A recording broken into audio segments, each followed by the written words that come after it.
What's up, y'all? Welcome to another episode of Budget Rebuilds. We're doing something totally different this time. I know I just bought a bike for the summer. I think I'm gonna have to put that up for sale because my buddy Carl here, the first Harley I ever rode was Carl's. I was 19 years old, but he's had a, what is it, Shovelhead 76 Shovelhead?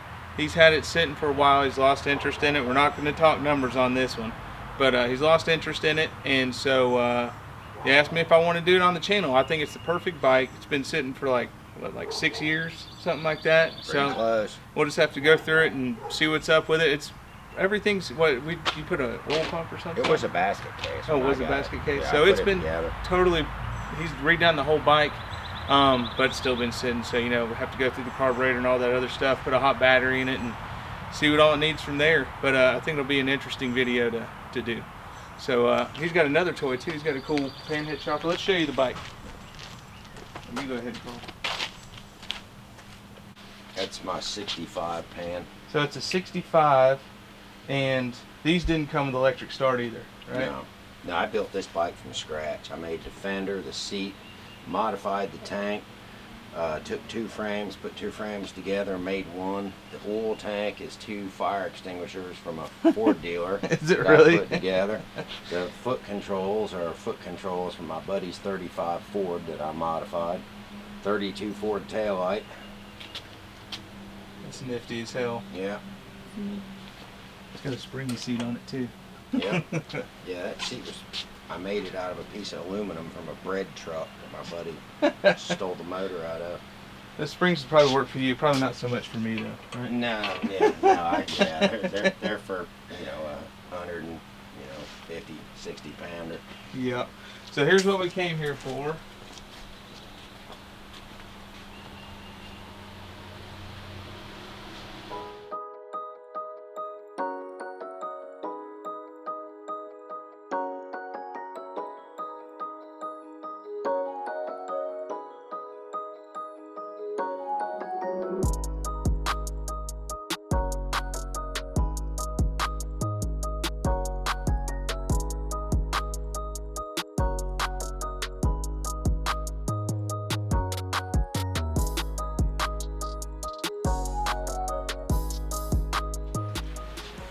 So yeah, this is it. I don't know what route we're gonna go. If we're gonna put, change it all up, put a 21 on it, or any of that stuff, or even if we're gonna keep the fairing.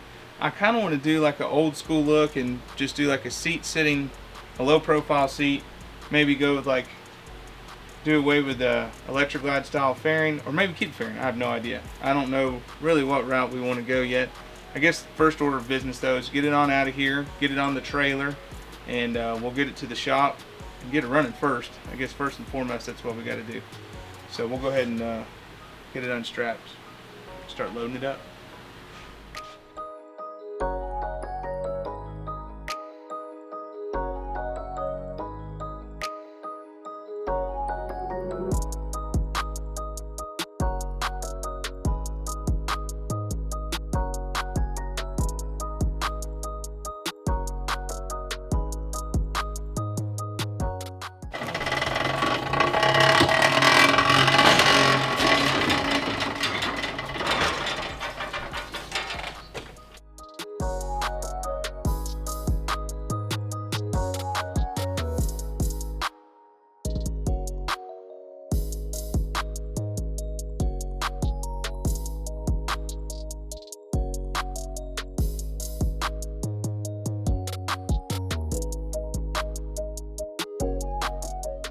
So the oldest bike I've ever had was that 89 Tour Glide that we had at the beginning. It was one of our first episodes, wasn't it? I think it was oh, okay. And yeah, so I've never had the oldest bike I've had has been an Evo. Never had a Shovelhead, definitely not a 76, so I'm pretty excited. And a little bit nervous too because I don't know anything about these things. Do these have points or electronic ignition? How do these things work? Okay. Carl said he's giving a free 1-year unlimited mileage warranty on this thing. But I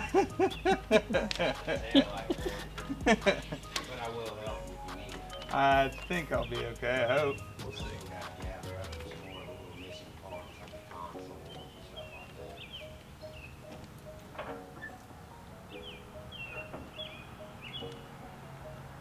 Oh, it's got aftermarket brakes on it too. Does this have drum brakes factory? Yeah. No. Front was, they were both discs, but both of them were aftermarket. Okay. We're back here on our Shovelhead today. Gonna try and see if we can get it to start here. I have a battery that's for a newer bike. It's obviously nothing like what came out of it. I'll have to order that. But we're gonna go ahead and try to hook up this battery and see if we can spin it over, at least see if it'll make some noises and stuff.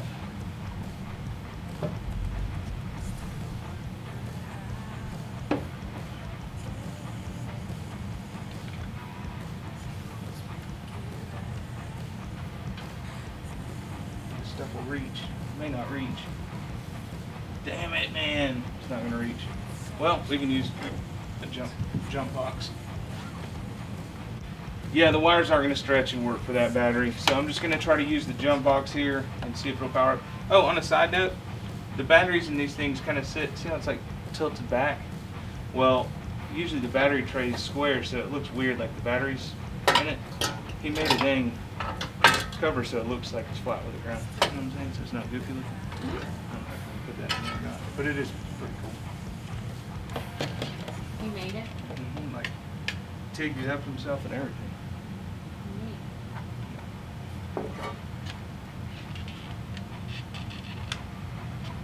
I got a feeling I'm about to make some sparks.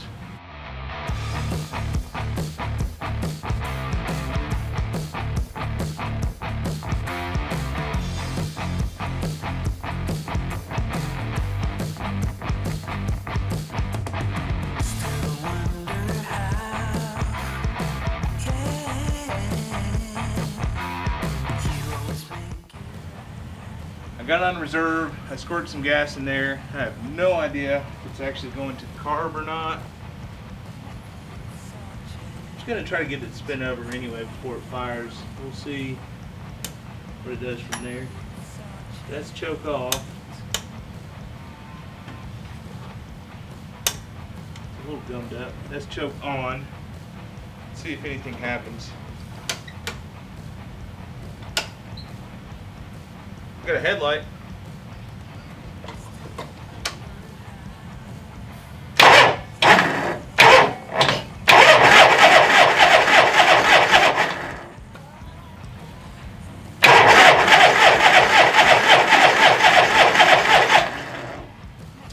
Let's squirt some gas in it and see if it does.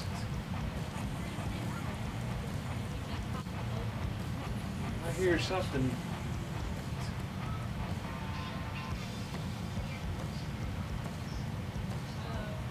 Oh, I guess the float's stuck. Either that or it's leaking out gas everywhere. That's not good. It's not. Oh, hell. That's the overflow. That means the cylinders are going to be full of gas. Damn it, man. Did you create yourself a little situation? Well, the float's stuck in the carburetor. It's got a little overflow tube that comes off right here. And I guess once the float bowl filled up, it started pouring out the overflow. So for sure the float's stuck. And I don't want to leave the gas on because it'll just keep on coming out, filling up the cylinders and stuff. I'll go ahead and get the air filter off and blow out the cylinders, make sure they don't have any gas left in it, and then we'll try this again. Oh my God. Look at all the... That's not good.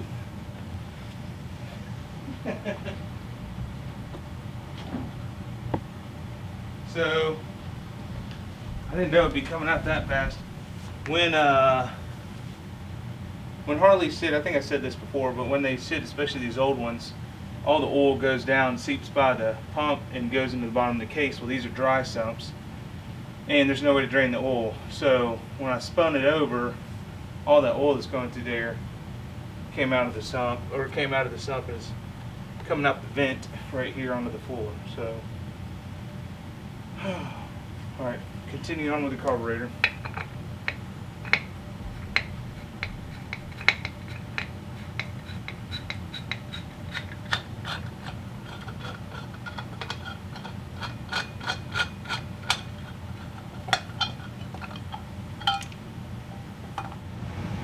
Okay, I've got the carburetor unbolted here and most of the screws out of the float bowl.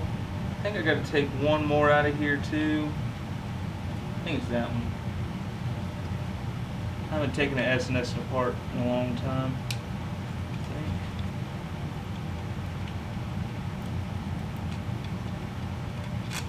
Yeah, that was one of them.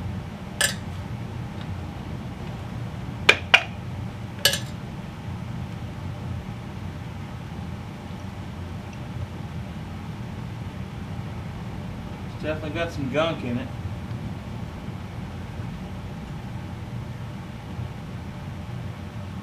Float doesn't feel stuck.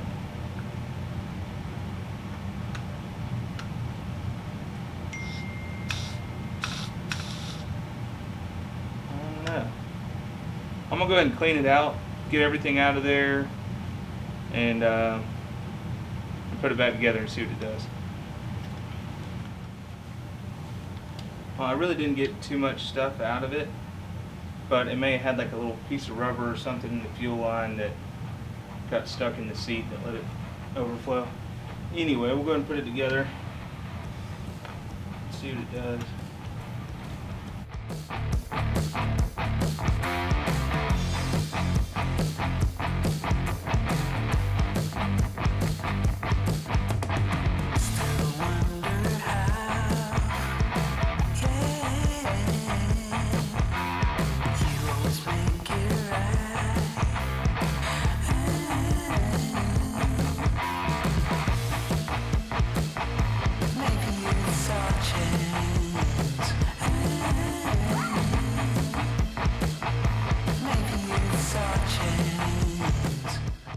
I might need you for this. This is like the gasket.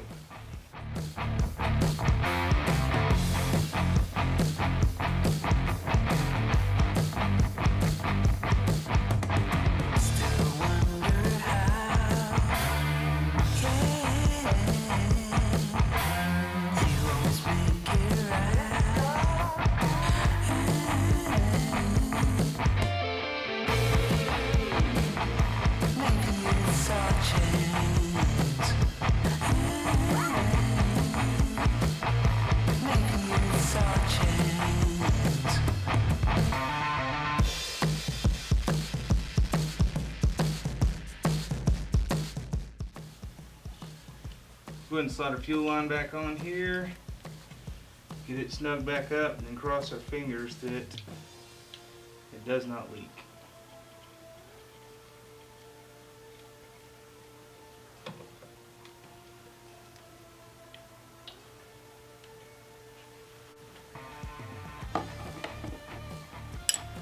Oh no, you see it coming out, please? It ain't leaking now. Maybe we pick something.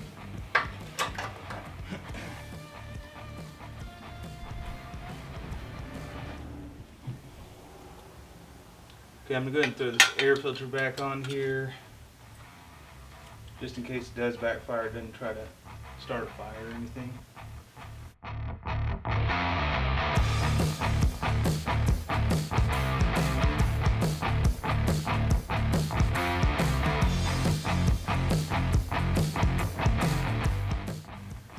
Also, I put the old ass battery on the charger. I doubt it'll do anything, but it's been sitting on there for like 5 hours now, so we'll go ahead and throw it in there and see if it's enough to spin this thing over. And once again, the case, I'm sure, is still filled with oil, so it's going to have to drain out. I just hope it fires. I'd like to hear it run.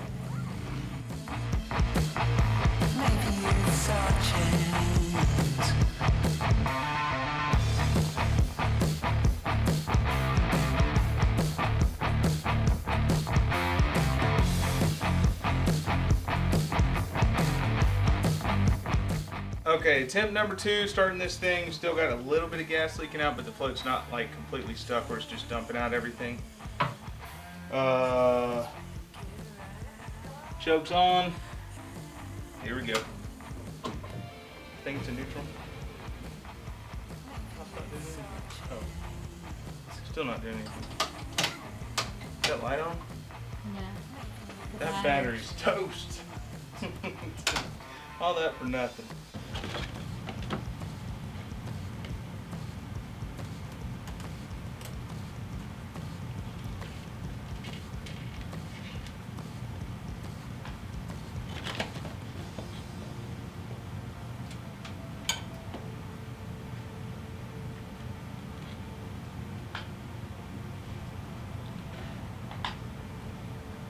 Here we go. Attempt number 3. Choke's on. Here we go.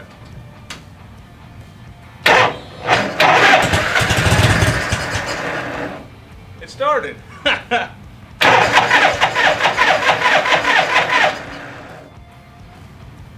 For a second.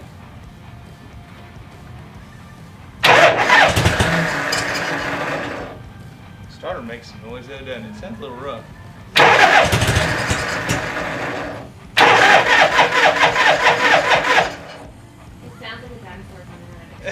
It is. I'll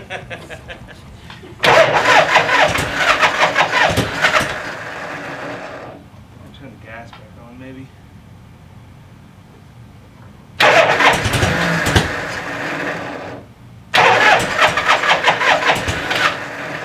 Let's turn the choke off.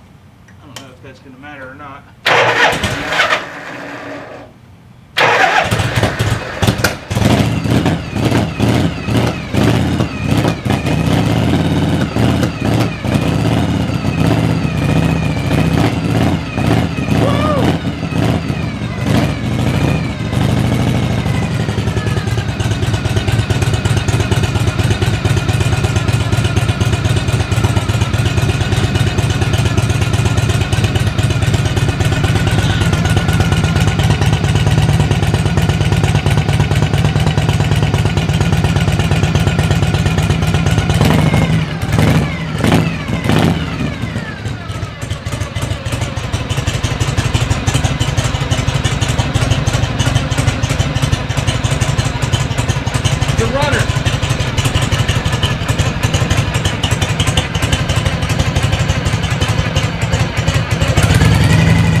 Much more than that. It is, the carburetor seeping gasoline out like everywhere.